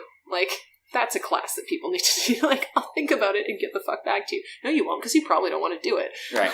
But you get, like, give yourself space if you can't say no. And, like, what are your, like, life hacks to just, create a little space? And then conversely, if you find yourself as a confident human in the world who's happy to take up space, how do you communicate knowing that there's these people in the world who find themselves sliding downhill all the time? Like, do you give enough fucks to reframe your language? Like, because I think even suggesting that to certain people is very like, well, this is the way I am. And you're like, yeah, I mean, you can continue to be the way you are, and you just are going to probably have more and more people be mad at you on Twitter. Like, there was never consequences before. There are starting to be consequences, and we're seeing people be like real nervous. And, you know, and I get that nervousness because, I mean, I don't really want to get called out and have someone be like, this person fucked up and now my reputation's shot. No one wants that. But also, like, on the scale of things, like, I trust I'm a good person and that I can, like, hopefully work through something if that happens. And on the scale of things, like, that would be, like, less interesting than, like, all of this other stuff that's, like, more important. So triage your fucking needs. You know what I mean? Like, I don't know. And I think that it's interesting to see. I don't like that people are nervous because I don't know that, like, a nervous energy is where we're going to be generating the most, like, healing in community. But feels like walking on eggshells right now. Right? Yeah. So I don't want it to stay there for people, but if you feel like you are walking on eggshells as a man, more specifically, because that's where the more the heat's going to be, I'd, like, invite people to be like, that's what some women feel like all the time, you know? And it doesn't mean that you should unfairly, like, you as a survivor, Mark, shouldn't have to feel like you're walking on eggshells because you've just told me that you, like, are, you know, you give a fuck about consent and all of these other things and you're a good person and all of this shit. You shouldn't have to feel like you're walking on eggshells. And I legitimately hope that will, like, pass and we will get to a point where we assume everyone, I don't know, that we get to just, like, meet people where they're at and go from there, and there's not this sort of, like, frenzied feeling. But also, I mean, the frenzy is coming from, like, the alternative to this frenzy is silence and rape. So you're like, yeah, little eggshells for some people for now is like, okay, well, not the win that we, like, not perfect, but also, like, better than this weird shit that's happening that no one was talking about. So, like, you know, at least if there's eggshells, then we can, like, address that. Like, and I think, again, when you talk about men getting together, you know, you're like, okay, well, we feel like there's eggshells. What do we do with this? Can we, like, if we do something, can we make that better? I don't know. There was a suggestion on the stand-up forum of men forming their own stand-up comedy group, and I thought at first, I was like, holy fuck, are you serious? Like, we're going to be accused of being a men's rights group, right? And I couldn't believe it was a serious suggestion, right? Yeah, it was, though. It was genuine. Yeah. Personally, I'm not going to go to a bunch of comedians to do my own personal work. Yeah. Yeah. I don't do comedy for this, right? Like, yeah. I can behave myself at comedy. I can conduct myself with integrity and ethically at comedy. I'm not using comedy as a therapy device, though. Or comedians, because let's face it, there's a lot of other problems than just sexual problems in comedy. Substance abuse, communication problems. Some guys are fucking unemployable. Some guys have untreated mental health issues and stuff like that. And some of them are fucking pukes. And I don't trust them enough to be vulnerable. Like, truly vulnerable around them. I might end up punching the fucking teeth down their throat, some of these guys, right? They can be weasels. Not rapists. They can be Captain Consent, but they can be fucking weasels, right? And I'm just not putting myself in that position. Yeah.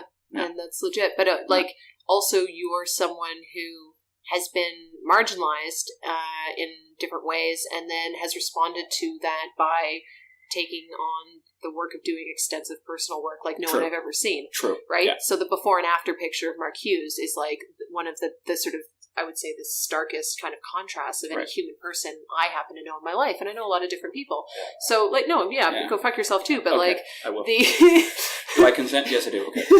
Ongoing, yet still want to. Okay. Super I'm completely sober, so I'm able to do it. Yeah. But yeah, that's the thing. I mean, and no one has to come around in a group and do work unless they want to be around those people, for sure. Right. But, like, I think that's such an interesting thing of when you talk about eggshells and you talk about, you know, in comedy, people are sometimes like, hey, my free speeches are getting taken away because there's this social justice warrior kind of thing. I mean, a little facetious, but, like, there's that element of those kind of arguments. And you're like, oh, interesting. Okay, if you're on eggshells and you feel like this sort of liberal wave is engulfing you and oppressing you,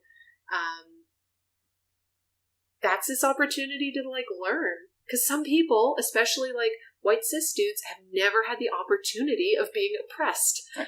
Like, they've never had to, like, push back against something that was completely nebulous and unfair and confusing, and, like, they've never had to do that.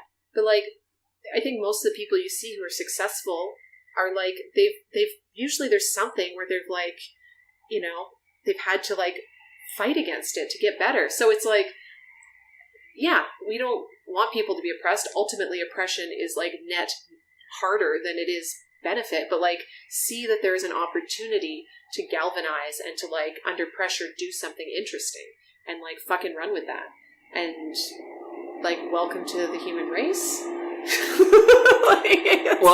It's everyone's been doing it. We were just like shutting up the whole time. Yeah, it's one of those things where like I used to be. I've matured in certain areas since I've been doing comedy, because now I'm all about like, yes, I'm still about free speech, but I'm also, when I say that, it's both sides. So as it applies to comedy, at least, if I want to tell a joke and it's a quote unquote offensive joke, free speech means that you can get offended at it if you want to. Yeah. So I will defend someone's right to get offended at it, though. I mean, to a point. Please don't dox me. You know, you know what I mean? That kind of thing. Please don't post my address online. I think that's a bit out of line, a lot out of line. But you know what I mean? Or if I tell a joke, you get outraged, you take to Twitter, this guy's a fucking asshole. All right, not my favorite thing. But I also don't have to defend it either. Yeah. No, and if you want to think I'm an asshole, that's your right? Yeah. So I'm totally cool with that. And I don't think in comedy that free speech is being curtailed like some people do. I don't believe that that's actually true. Yeah. I believe society's changing. I believe that standards are changing. I believe that culture is changing. So what is funny now, or what is funny 10 years ago isn't funny now. Some of the jokes that were okay 5 years ago are quote-unquote offensive now. Yeah. As someone who takes this seriously, I want to joke about what I want to joke about. Yeah. How do I make that funny? Sometimes it means work. Sometimes it means abandoning an idea because it ain't going to be funny. I can't make it funny. Sometimes it means finding the right audience for it. And sometimes it means, it does mean actually listening to the people why it's offensive. Yeah. So I can, I can understand what about it's offensive so I can maybe change it. Maybe. I'm not saying I listen every time. But just because I don't have a conversation and just because I'm not like listening doesn't mean I'm not listening. I don't know if that makes sense or not, right? Like, I heard what you said, and just because I didn't necessarily get in a debate about it online doesn't mean I didn't catch some of what you were saying, right? I mean, there can be truth in a passing thing, and if it gets you, you can be like, nope, that one got me. Yeah. And sometimes what it means is admitting that I'm just a fucking asshole with what I said. Yeah. I've been confronted, said that was wrong what you said, and I'm just like, yep. It is. Yeah. I mean, those are a series of lists that... You know, if people who are all about the free speeches can run down that list like you did, I'm like, yeah, cool. I mean, I think that it's the people who, like, don't understand that only the government can really take your free speech away. You know, it's not censorship unless it's coming from someone who's got more power than you. If it's just an audience, you actually have more power than them. You've got the microphone, so shut the fuck up. That audience just didn't like your shit. Well, yeah, and the audience, there's no contract that says they have to laugh. There's no contract that says it's not comedy. Yeah, and I don't want them to fucking laugh every time. I want them to laugh 90% of the time, but I don't want them to laugh sometimes because I want to know where I can get better. Yeah. Right? And I'm not one of these comics. I take the Stanhope approach. I don't want to make everyone laugh. Yeah. I want as wide as I can possibly get, but I want a demographic that's like, ideally, one day, keep on working at it. Yeah. Do my reps. I want a demographic that's as big as possible, but very, like, they love what I do. Yeah. Love it. Will go out of their way to see it. Yeah. And that's all I want. Yeah. I don't need Louis C.K. levels of fame. Really don't. Don't care. Don't even want that kind of money. What do you want to do with comedy? Or let's broaden comedy because you do so many other things. What do you want to do? Oh no. Forced answer. I don't care if you consent or not. I'm pretty confident we can like fix this rape thing, and I got a new game plan for myself. Nope. Yeah, enough of the rape stuff. Right? Let's move on. So much. Yeah. So far, this is the longest interview I've done yet. Feel free to edit That's okay. it. No, that's okay. I'm looking to work with Heather, my co-producer for Rape is Real, and be able to bring that into universities, because I think that's a place where people need to hear about stories of survivors that are, and comedy is a way that young people might be like, oh, this is cool. It's one of the better mediums for young people, actually. Right? For the young people, we're talking like we're like so old. For the youth. I'm not young, but I'm not old. I know, I'm not relevant, but I'm trying. And so that, and also like universities can actually pay to get you there, right? So this is this sort of distribution network. I'm thinking about distribution with comedy in the same way that you are, I think. You're thinking, when you were talking about your voice and an audience that's being attracted to that. And I'm happy that, I think my voice, I'm confident, is about, there's always a measure of social justice in the stuff that I want to talk about. And it is finding a way to have that and then figure out where that needs to live so that you can hopefully get paid to do this one day. Or at least make some sort of a living. Yeah, like, and it doesn't even have to be the whole year. Like, I'm happy to do tour guiding in the summer. Can I just have a part-time job and do this? Yeah. Yeah, totally. The Canadian dream, a part-time job and then comedy. So from there, I think, that project, I think, has a lot of legs. I think there's a lot more that could be done with it. I haven't personally had the capacity in the last year to really push it, because it was like, at a certain point, it just like hit me with depression because it was like so many stories. So I appreciate if people feel overwhelmed about the conversations that are happening now. And as far as going forward, I don't know. I like Vancouver. I just hope to be able to do more sort of social justice comedy and I believe you can, and I believe not you should. have to work in a restaurant. I'm a terrible server. What I would like to see from you, selfishly, is I would like to see you take up more producing of social justice comedy more regularly. Yeah. Not just Rape is Real. I think Rape is Real is its own thing, and that's fine the way it. Well, do whatever you're going to do with it, but I mean, because you got Blanket Fort Storytime. Still doing that? No, it's done. Yeah, I know. I'm not even going to talk about it because I'm mad now. But similar to what the Foxhole is doing. Yeah. But you. Yeah. And that's personal bias, because I think I would prefer to see... Sorry, I don't want to be impolite to anyone else.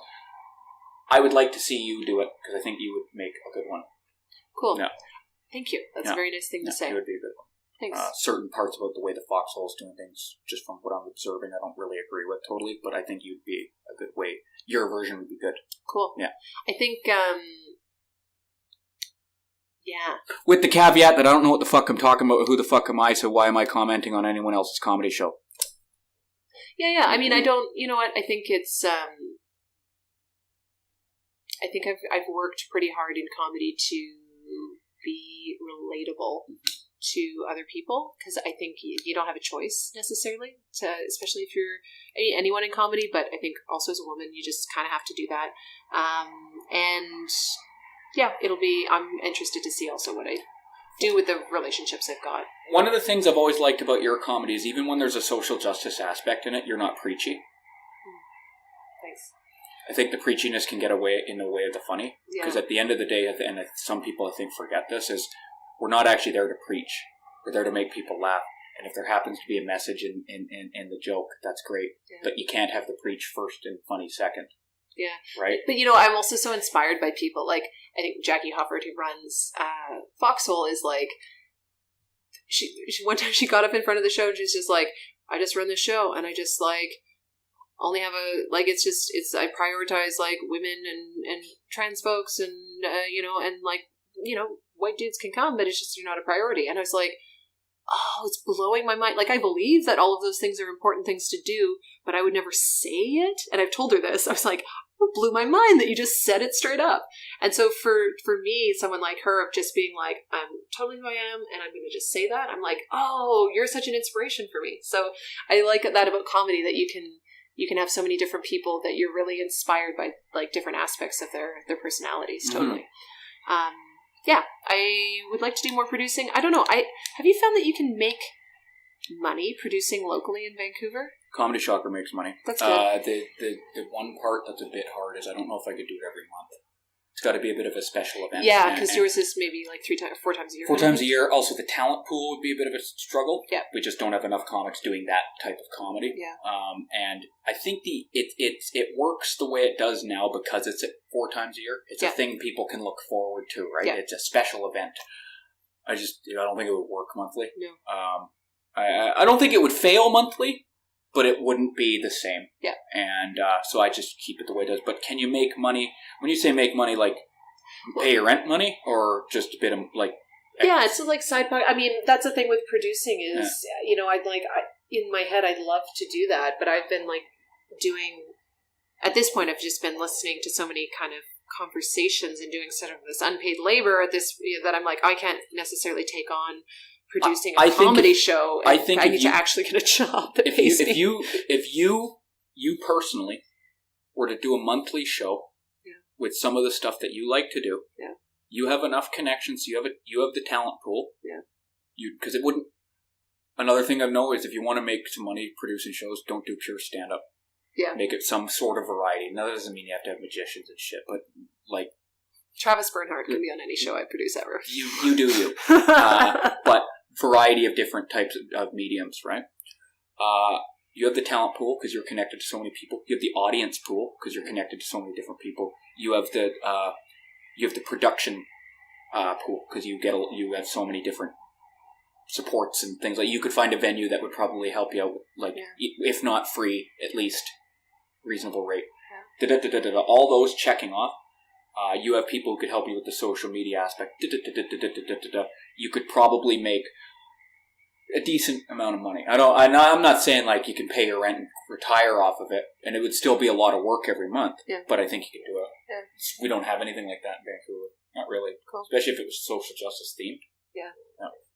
I'd like to do a show that's like you get a nonprofit and you get people to volunteer for the nonprofit for like an hour or two, like say calling donors or something, and then like comedy show happens after. I think that would be really fun. Boom. Give it a shot. That'd be cool. All right. Sweet. Thanks for the pep talk. There you go. Oh, no problem. So, okay. It's been an hour and 36 minutes. So, God. No one needs that. Yeah, that's okay. We're 7 minutes over what I decided when I started this. They would never be longer than 90 minutes because I don't like those 3-hour-long podcasts. For anyone listening, for the average person, what would you like to say? About anything at all. Oh, about anything at all. Yeah. Oof. Oof. I asked this to everyone.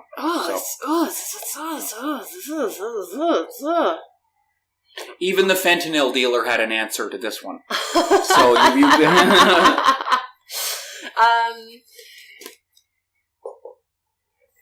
I would say if I could have anything, I'm excited for people and like people doing the things they love, and I'm fortunate when I talked to Sean Devlin, who's my friend, who also started Shit Harper Did, great comedian. Sometimes we'll be in social justice mode, and I'll be head down, and then he'd be like, "What cool comedy have you seen lately? Like, just what's a nice thing?" And I'm like, "Oh yeah, that's like why we know each other. That's actually like where the joy is, and thank you for reminding me, because I can get too far down into it." So, I don't know, when things are hard or just in general, like, I'm encouraging people to do their real self-care where they do their actual bullshit work, but like, actually do the fun bubble bath or watch a comedy thing or whatever your like joyful thing is too, because I think that helps us have more energy for the really important shit. Yeah. Well, thank you. Thank you. This has been Emma Cooper, and thanks for joining us. Thanks, Mark.